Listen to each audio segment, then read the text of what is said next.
Hebreus 11, a partir do 23. Amém? Amém.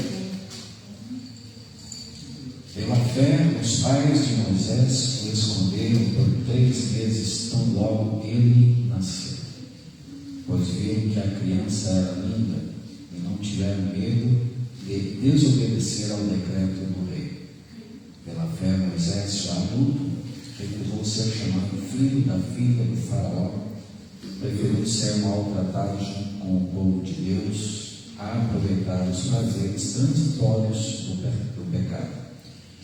Considerou melhor sofrer por causa do Cristo do que possuir os tesouros do Egito, pois tinha em vista sua grande recompensa.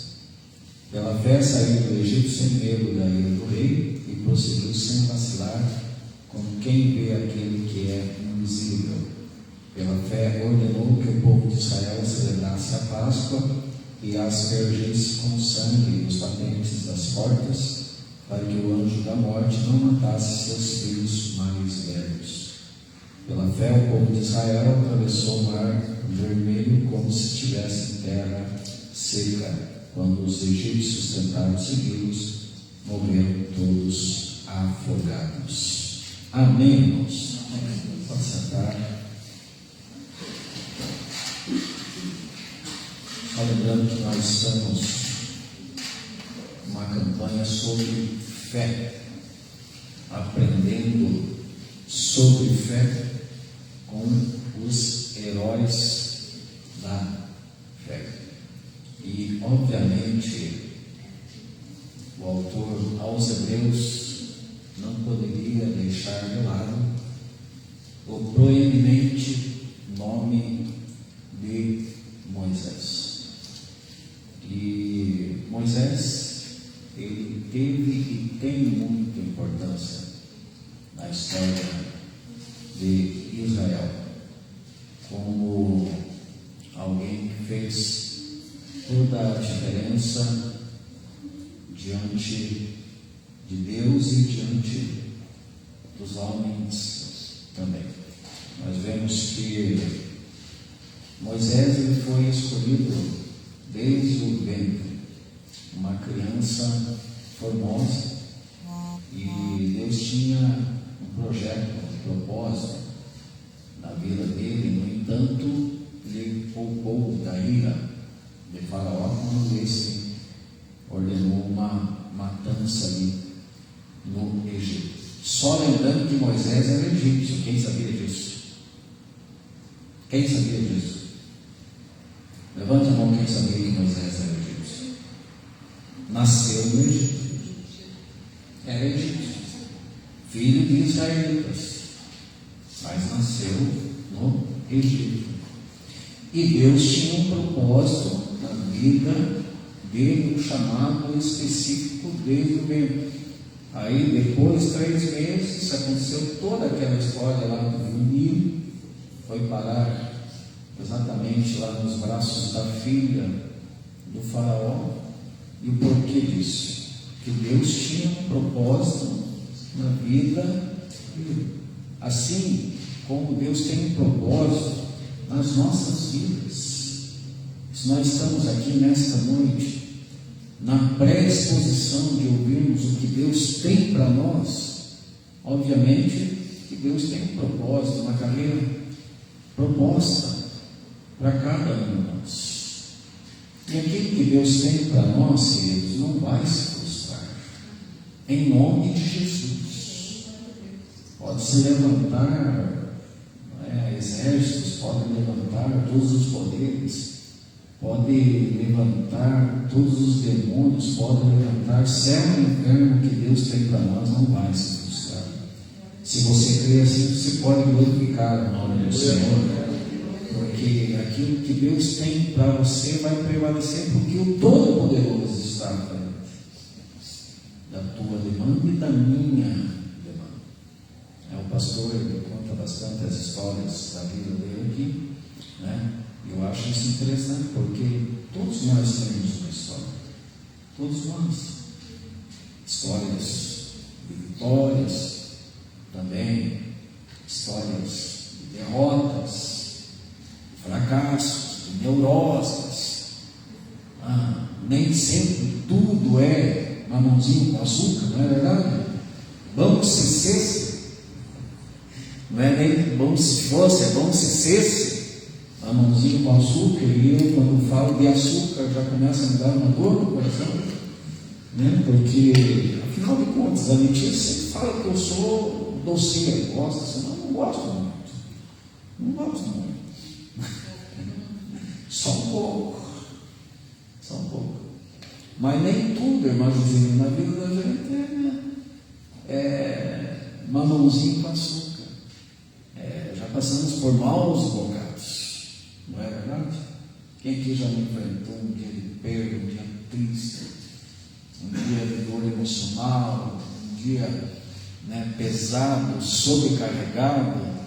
Todos nós passamos por grandes dificuldades, mas Deus continua pelejando por nós. Deus, conforme nos informa lá o profeta Isaías, no capítulo 64, no versículo 4, Deus trabalha em favor daqueles que nele esperam. Quem glorifica o Senhor? Deus trabalha em nosso favor.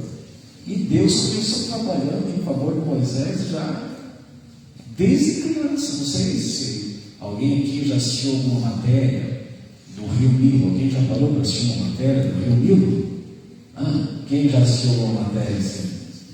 Gente, é um rio extremamente rio. E para uma criança, um bebê, ser guardado do jeito que foi e ser conduzido, imaginemos tudo que Moisés, desde criancinha, encarou naquele cesto, até chegar ali nos aposentos do faraó, e exatamente a filha do faraó encontrar e ser criado e aprender ali sobre a cultura egípcia, ser treinado e se tornar um administrador, e se tornar um homem culto, um homem inteligente, do jeito que ele foi. Porque a obra que Deus tinha para ele, queridos, não era café pequeno, não. Afinal de contas, Moisés ele foi chamado para ser um legislador, para ser um legislador e um libertador. Olha o que Deus tinha para ele, algo exponencial, sobreexcelente, grandioso demais. Pensemos nós naquelas pragas todas ali no Egito, coisas sobrenaturais que nunca mais se repetiram, mas que aconteceu lá com Moisés e o povo de Israel. E assim, queridos, falar de Moisés, eu temo e tremo diante disso, porque foi um dos maiores líderes da humanidade, de todos os tempos. E o primeiro escritor bíblico escreveu o Pentateuco, que é o Pentateuco, os 5 primeiros livros. Gênesis, qual o segundo? Êxodo, depois Levítico, depois Números, depois Deuteronômio. Deuteronômio foi uma grande pregação. Uma grande pregação. O capítulo final da história de Moisés, que a história de Moisés se dividiu em 3 partes. Em 3 partes. Até os 40 anos no Egito. Depois dos 40 aos 80, ali diante de Jetro, seu sogro, inclusive casou com a filha de Jetro, se tornou pastor, e com 80 recebeu o chamado para ir libertar o povo no Egito, exatamente no Egito, e isso durou 40 anos. Moisés faleceu com 120 anos. Faleceu com 120 anos. Mas, gente, o que fez a diferença na vida de Moisés? O que fez a diferença? Moisés, ele foi o condutor de um povo muito complicado, de um povo rebelde, de um povo desobediente. E olha, amados, não eram poucas pessoas que ele tinha que cuidar, só homens, 600 mil, só homens. Imaginemos nós, mais mulheres e crianças. Agora, conduzir esse povo todo num deserto, com todas as dificuldades do deserto. É por isso que Moisés é admirado. Até porque, no começo, houve uma contestação dele com Deus. Mas, na verdade, creio eu que com temor e tremor diante da responsabilidade, porque para quem estudou no Egito, obviamente ele era um homem que sabia falar, sabia, se expressar, mas houve aquela contestação e Deus acabou levantando Arão para ser o seu porta-voz. Porém, diante ali do seu chamado, de todas as testificações, de toda a conscientização dele em relação ao seu verdadeiro povo, que não era o povo egípcio, ele preferiu o opróbrio de Cristo. Ele, conforme diz o texto aqui de Hebreus, ele via o que era invisível. Porque fé é isso. Fé é isso. Paulo declarou assim, que nós não andamos por vista, mas andamos por fé. Andamos por fé. Não é aquela coisa do Tomé, eu só acredito se eu ver. E Jesus chegou para Tomé e declarou assim, então veja. Quer pegar? Toque. E qual foi a chamada de Jesus para Tomé? Não seja incrédulo, mas crente. Dá para olhar para o irmão e dizer, seja crente, irmão. Dá para olhar para o irmão e dizer isso. Seja crente. Andamos por fé e não por vista.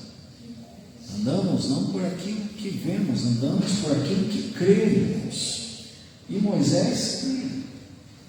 No entanto, diante do grande eu sou, se Deus tem um chamado para mim e para você, como disse Paulo, ai de mim, se não cumprir esse chamado. A insistência de Deus para ele não foi à toa. E olha, gente, muitas vezes nós recebemos aquilo que vem do Espírito Santo falando aos nossos corações e ficamos postergando, ficamos negligenciando, ficamos criando barreiras e, na verdade, não saímos do mesmo lugar. Vou dizer aqui de maneira nua e crua, ficamos derrapando na mediocridade, exatamente porque não queremos ir além e obedecermos verdadeiramente aquilo que Deus tem para nós.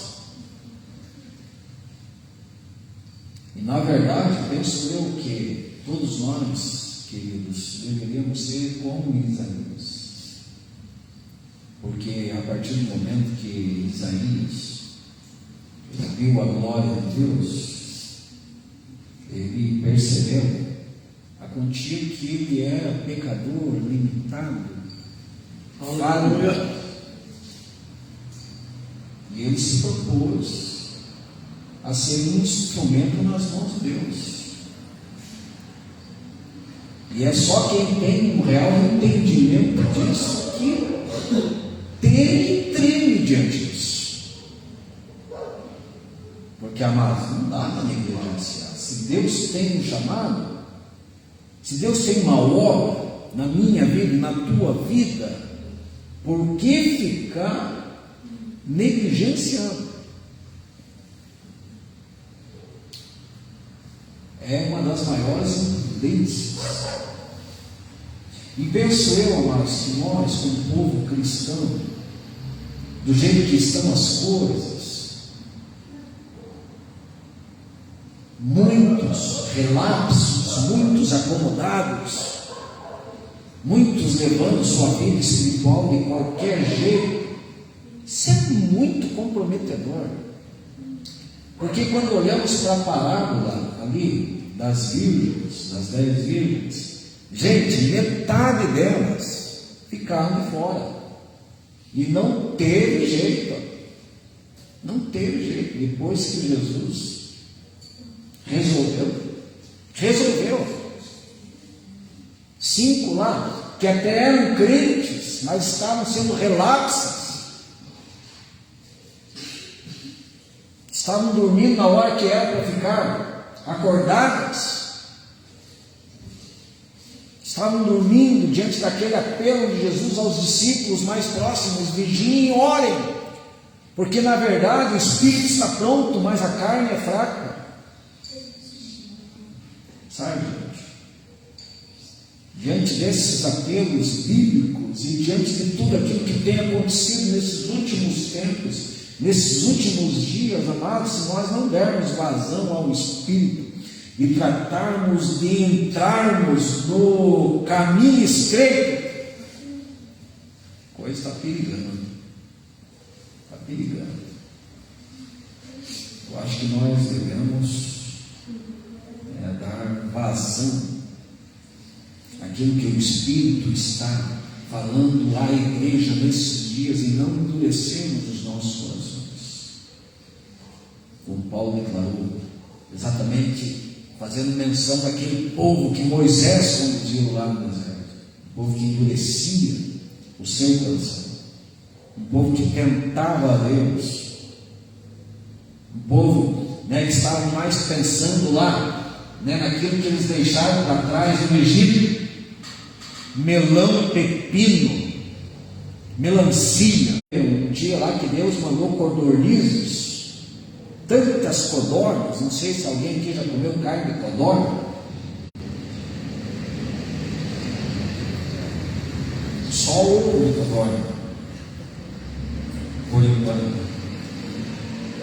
Mas eles comeram tanta carne de codorna que saiu pelo nariz. Imaginemos nós a cena.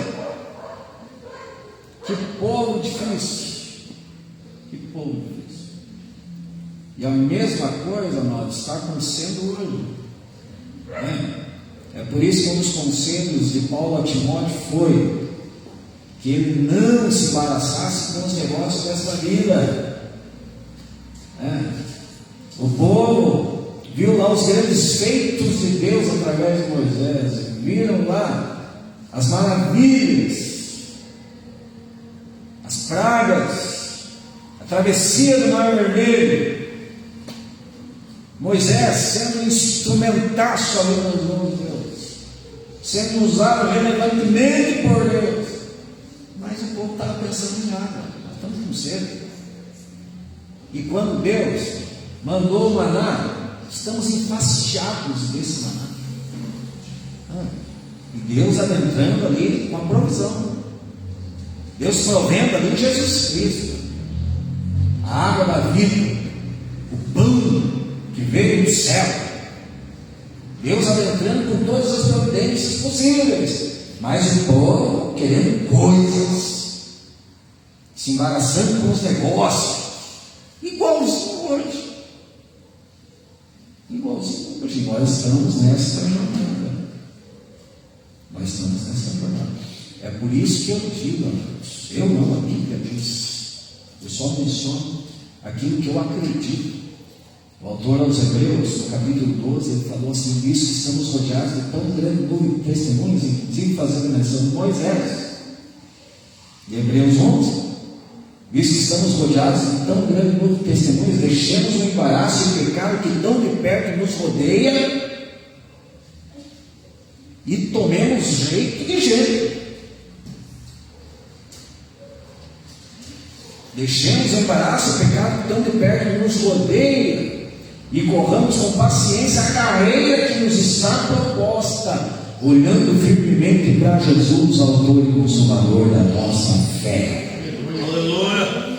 Glória a Deus! Olhando para Jesus e entendendo que o caminho é esse, não tem mais como negligenciar. Mas muitos, pastor Amado, estão negligenciando. Quantos naufragando na fé? Quantos se deixando levar por picuinhas? Quantos dentro de igrejas dando certos estudos? Quem prega melhor, quem canta melhor, quem é mais crente, quem se veste mais crente. Gente do céu, eu estou fazendo parte de um grupo de pastores, está renovado, amigo do Brasil, e um postou lá, alguém de uma outra denominação, falando de barba, falando de pastores com barba. Eu poderia até ser bem antiético aqui, citar o nome do presidente da denominação, falando o quê? Que vergonha, pastor vir para a igreja, pastor que cuida de ovelhas, pastor vir na frente de um púlpito pregar de barba. Gente, nunca me senti tão envergonhado. Mas sinceramente, amanhã eu vou tirar a barba, notícia. Vocês vão ter um golfinho, pastor, isso. Um bolo cor-de-rosa, alguma coisa assim, tá? Mas, gente, eu já sou feio, mas eu fico muito feio sem barba. Mas agora, cá entre nós, mas o que tem a ver, meu querido irmão João? O que tem a ver uma barba no rosto? Aí um outro bendito pastor lá, para contestar essa fala desse pastor, presidente de uma grande denominação aí no Brasil e no mundo, que não aceita pastor barbudo, ou seja, tem que ficar na renovada, né? Ele contestou a gente, ele lembrou-se do Salmo 133, que desce pelo rosto liso de Arão, que desce pelo rosto barbeadinho de Arão. É isso que fala o texto lá? Que desce pelo quê? Mas o Arão estava em pecado. O irmão Moisés estava em pecado. Gente, mas o povo está se deixando levar para esse tipo de coisa. É claro que o zelo, não é verdade? É importante. O capricho é importante. Não é verdade? Não vamos deixar a coisa desleixada também. Tem que ter um certo cuidado. Vocês estão entendendo o que eu estou querendo dizer? Vocês são todos inteligentes aqui. Amém ou não? Quem é inteligente aqui? Levante a mão. São vaidosos também, inclusive, né? Gente, o zelo, o capricho faz parte. Mas o que uma barba na cara vai comprometer uma pessoa diante de Deus? Sabe que Jesus Cristo estava preocupado todo dia lá, se barbeado? E o João Batista, então? Sabe que o João Batista, todo dia lá na frente do espelho, uma navalha, sabe? Não tem cabimento uma coisa dessa, gente. Não tem cabimento. Aí os homens, quando eu pastoreei, pastor Analdo, a primeira igreja que eu pastoreei, olha como que é a cabeça das pessoas, antes da tarde da benção. E chegou e ficou conversando, graças a Deus conversou com a Letícia. O bombardeio estava. A guerra ia começar. Tem algumas pessoas que saíram da igreja aqui porque na igreja não está tendo doutrina. Ai, se eu tivesse perto. As pessoas não sabem, pastor Lauro, nem separar o que é dogma de doutrina. Não sabe separar isso. Quem sabe o que é dogma? Quem sabe o que é doutrina? Gente, tem uma diferença. Dogma é a interpretação do homem em relação a uma doutrina. Aí os homens pegam, distorcem, pegam um versículo isolado da Bíblia, fazem daquilo uma lei. Aí o pastor usou dois textos que não tinha nada a ver, que está falando lá do castigo, de uma nação que ia castigar os israelitas, tirando exatamente, passando a navalha, tirando o cabelo e raspando a barba, mas era um castigo. Não tinha nada a ver de obrigação que o povo tinha que se barbear para ser justificado diante de Deus. Aí o povo vai, que ouve esse tipo de coisa, esse tipo de baboseira, e esquece das coisas fundamentais e mais importantes do Evangelho hoje em dia.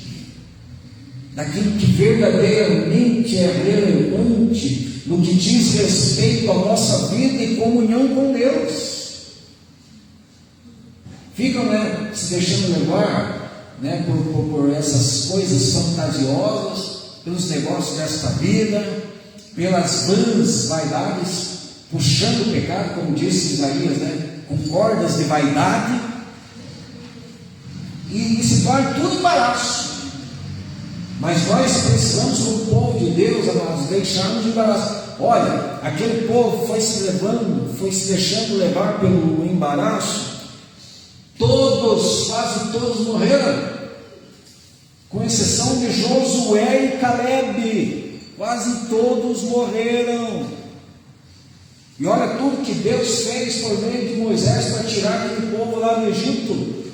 O povo pediu um libertador, Deus enviou Moisés, guardou Moisés, fez o Moisés ver a importância, a relevância da obra, não se deixou levar por todos os confortos daquela época do Egito, nem pelos títulos de ser filho da filha de Faraó. Moisés não estava ligado a esse tipo de coisinha pequena, porque ele via aquilo que era invisível, e nós precisamos, como povo de Deus, começar a vermos aquilo que é invisível, porque isso que vai edificar as nossas vidas, nos dar graça e força para continuarmos nessa trajetória que não é fácil, sem olhar nem para a direita nem para a esquerda. Afinal de contas, queridos, Moisés fez a sua parte. E olha, houve uma contestação em relação a ele até da parte dos seus familiares. Agora, cá entre nós, obreiros passam por luta ou não? O crente passa luta por ser crente ou não? Você acha que se não passa luta por ser crente dentro da tua própria casa? Você passa luta por ser crente. O peso é grande, o diabo é incomodado, o diabo não dá descanso, o diabo não tira férias. Nós muitas vezes tiramos tempo de descanso, férias até da igreja. Inverno é tempo de férias. Vou tirar férias da igreja no inverno. Ficar em casa assistindo novela, dando sopa, debaixo do cobertor, dando aquela cochilada gostosa. O tempo do inverno é muito propício, não é verdade? Não. Fico assistindo a live. Depois da pandemia, a Achávamos que todo mundo iria correndo para ele com aquele temor, todo mundo crente. Se sobreviveu a pandemia, todo mundo crente. Pô, tranquilo. Não morri agora, então. Está tudo certo. Deus é misericordioso. Tudo é errado, gente. Agora que é o tempo de nós mais estarmos firmes. Quem louva a Deus por estar vivo aqui? Quem não? Quem teve Covid? Quem teve Covid? Olha, gente, estamos aqui. Estamos firmes. Estamos firmes. Para a glória de Deus. Aquele povo foi se levantando. E Deus se irando. E Deus mandando cobras para morder aquele povo. E Moisés tendo que confeccionar serpente de bronze. Olha, que luto desse homem. Que eu fico analisando assim a importância de Moisés e como ele passou por uma igreja complicada, em pleno deserto. E quando eu olho para o ministério de Moisés, eu fico pensando, não, meu ministério não é tão difícil assim, não é tão árduo. A gente não tem que ir diante de Deus, pedir para Deus mandar água, porque o povo está morrendo de sede, e o povo murmurando, e o povo pedindo carne, e o povo reclamando que se não tinha sepultura no Egito, para trazer eles para morrer naquele deserto. Olha, gente, não foi fácil para Deus. Mas Moisés era Moisés, e ele fez toda a diferença pela sua fé. Gente, um dos textos, estou quase encerrando, um dos textos mais tristes da Bíblia, é Números 12. Eu gostaria que você lesse ali. Em mais 5 minutos eu termino essa reflexão.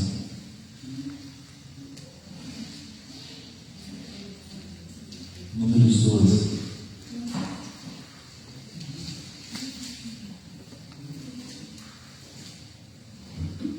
Eu vou ler 2 textos aqui, vamos encerrar.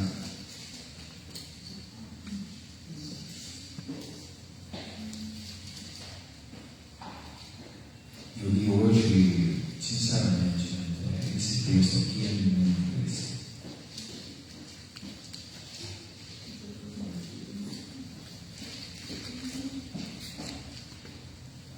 Números 12. As queixas de Miriam e Arão. E eu quero que depois prestem atenção, que eu vou dar uma palavra às mulheres aqui. As mulheres. Tá? Qual foi a primeira a se manifestar aqui? Foi Arão ou Miriam? A primeira a se manifestar foi Miriam. Veja bem, o texto está Miriam em primeiro. Amém ou não? Tem alguma versão diferente aí que trata de Arão e Miriam? Não. Miriam e Arão criticaram Moisés porque ele havia se casado com uma mulher cuxita. Disseram: acaso o Senhor fala apenas por meio de Moisés? Se já ouviram esse tipo de conversa? Se você já ouviu esse tipo de conversa, esse tipo de procedimento com pessoas, fuja disso. Porque irmãos aqui, Moisés está falando do irmão deles. Mas Moisés era chamado de um líder. Gente, se levantar contra líder é um grande perigo espiritual. Ouçam o que eu estou dizendo, experiência própria. Se levantar contra qualquer tipo de liderança, aonde você trabalha. Cleonice trabalha na Max, né? Quantos anos já temos? 34. Por que está lá ainda com isso? Porque com certeza honra liderança. Se você brigar lá com o teu líder, é quase certo que pode dar uma passagem, daqui a pouco dá uma advertência, daqui a pouco chama atenção, daqui a pouco. Entenderam? Não tem como. Não dá para se levantar contra ele, muito menos líder espiritual, levantado por Deus. Olha o exemplo de Davi com Saul, gente. Olha o exemplo de Davi com Saul. Se nós não tivermos Davi como exemplo para nós, de zelo e respeito e honra por liderança, tem gente que fica contestando. Olha, eu estou participando desse grupo, eu vejo cada palavra sonorosa em relação ao presidente. O presidente da nossa denominação, não ao outro presidente. Gente, é cada coisa que eu fico assim, misericórdia. Vejam bem, Miriam e Arão criticaram Moisés, só porque ele havia se casado com uma mulher coxita, mas era problema com Moisés. Aí quem teria que se acertar, né, com Moisés seria Deus, em relação às escolhas que ele fez. Mas o pior, olha a fala de Deus. Acaso o Senhor fala apenas por meio de Moisés?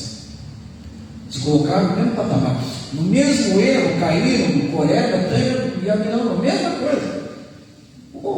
Deus levantou Moisés, mas é só com Moisés que Deus fala. Porventura Deus não pode falar conosco também? Será que é só com o pastor que Deus fala? Deus não pode falar conosco também? Pessoas que vão no mesmo nível, mas gente, nós estamos tudo no mesmo nível, mas tem cada um o seu quadrado, cada um tem uma responsabilidade, cada um tem um chamado, e Deus trata com cada um adequadamente, criteriosamente. Aí, gente, eles se posicionaram igual a Moisés.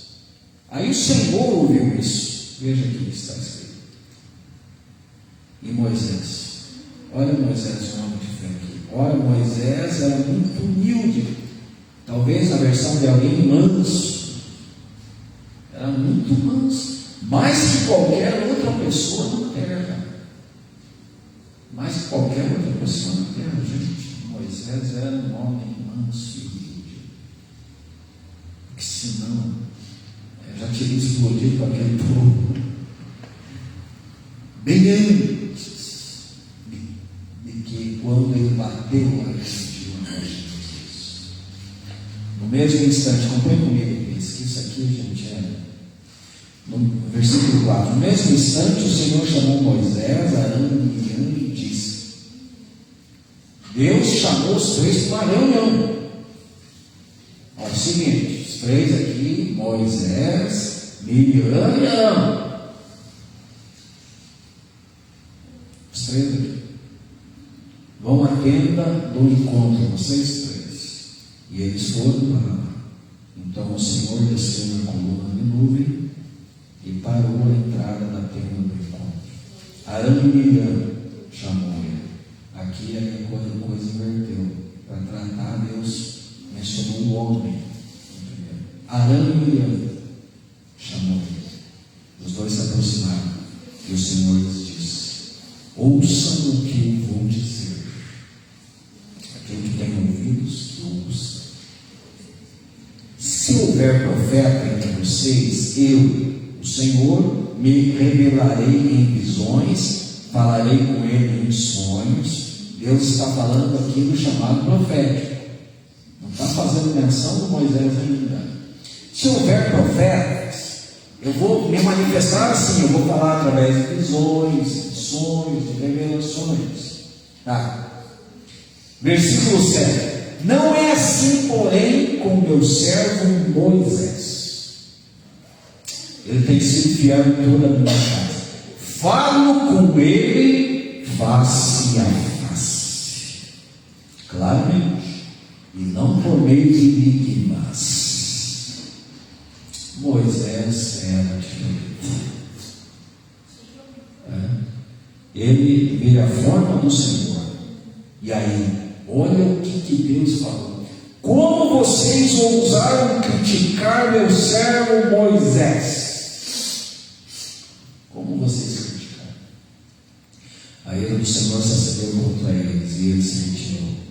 Enquanto a nuvem se afastava da tenda, Miriam ficou ali com a pele branca como a neve, leprosa. Quando Arão viu o que havia acontecido com ela, clamou a Moisés: ó meu Senhor, por favor, não nos castigue pelo pecado que insensatamente cometemos. Não permita que ela fique como um bebê que nasce morto já em decomposição. Então Moisés clamou ao Senhor: ó Deus, eu suplico que a cures. O Senhor respondeu a Moisés: se o pai de Miriam tivesse apenas cuspido no rosto dela, não ficaria contaminada por 7 dias? Portanto, mantenham-na fora do acampamento por 7 dias. Depois disso, ela poderá ser aceita de volta.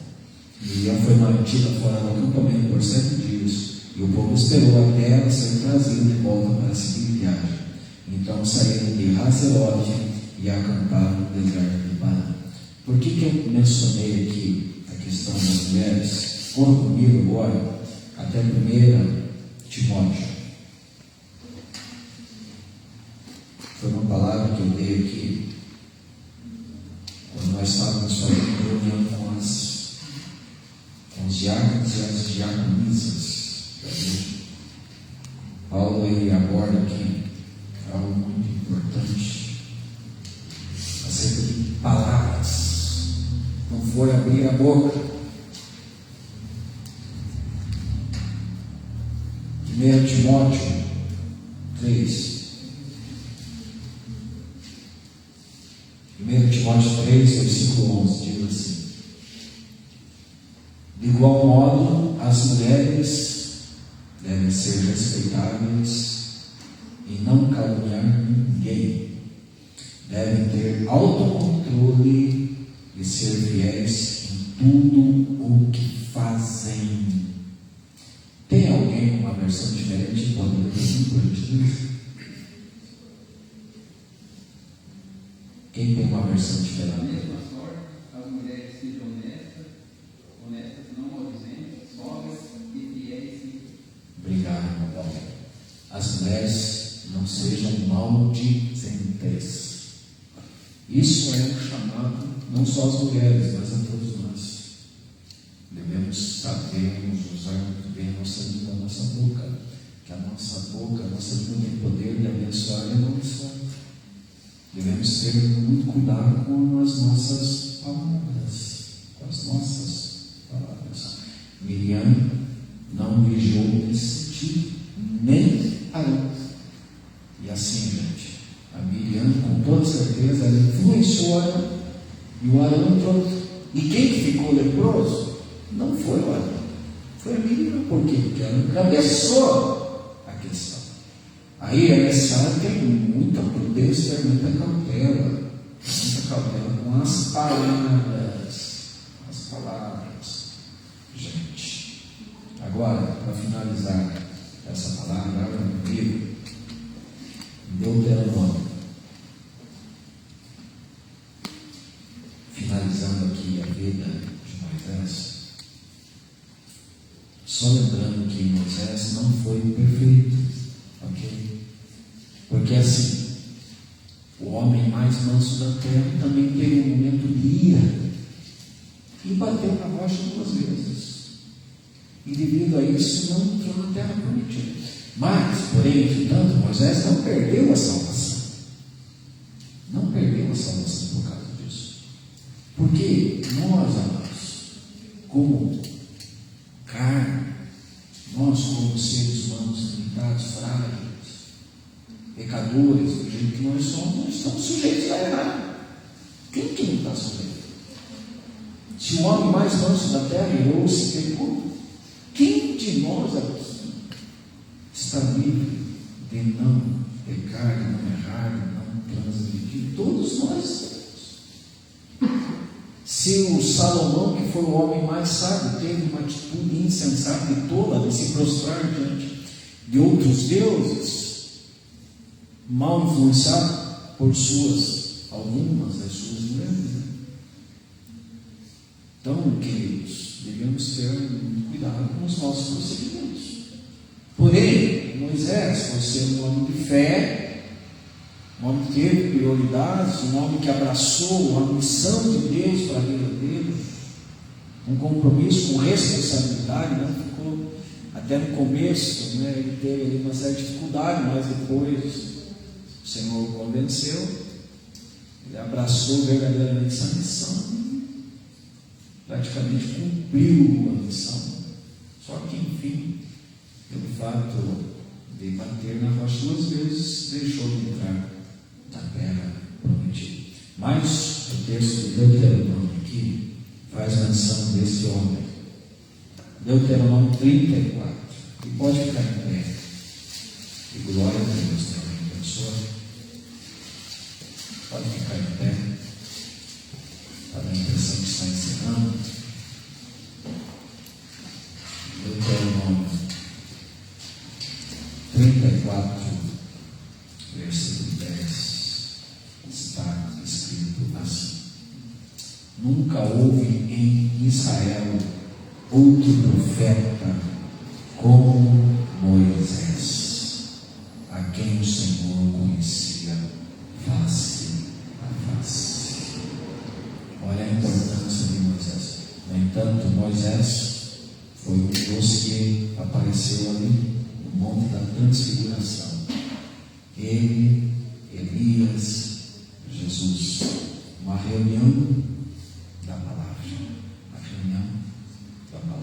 Moisés representando a lei, Elias representando os profetas, e Jesus Cristo, a própria palavra encarnada. E esse profeta, o qual Deus falou assim, os outros profetas não estão no mesmo nível de Moisés, porque com os outros eu falo através de revelações e sonhos. Com Moisés eu falo face a face. Esse profeta, Moisés, ele profetizou acerca do Messias, acerca do Filho de Deus, dizendo assim, Deuteronômio 18, o Senhor, seu Deus, levantará um profeta como eu do meio de seus irmãos israelitas. Deem ouvidos a ele. Deus enviou Jesus através dessa palavra profética de Moisés. E se Moisés falou assim, deem ouvido a ele, o próprio Deus, em relação a Jesus, declarou assim: Este é o meu filho amado, em quem me compraz. Ouve. Moisés estava participando dessa reunião, ali no Monte da Transfiguração. Então, amados, pela fé, nós vamos vencer a partir do momento que nós andarmos pela palavra de Deus. Hoje, nós podemos ouvirmos a voz do Espírito Santo, porque o Espírito Santo faz menção das palavras de Jesus. E se hoje nós estamos ouvindo a voz de Jesus, não endureçamos os nossos corações, como no dia da tentação do deserto. Amém, igreja? Feche seus olhos, vamos fazer a nossa oração e glorificar o nosso Senhor por tudo aquilo que Ele tem feito por nós, a maneira que Ele tem nos perdoado quando nós falhamos.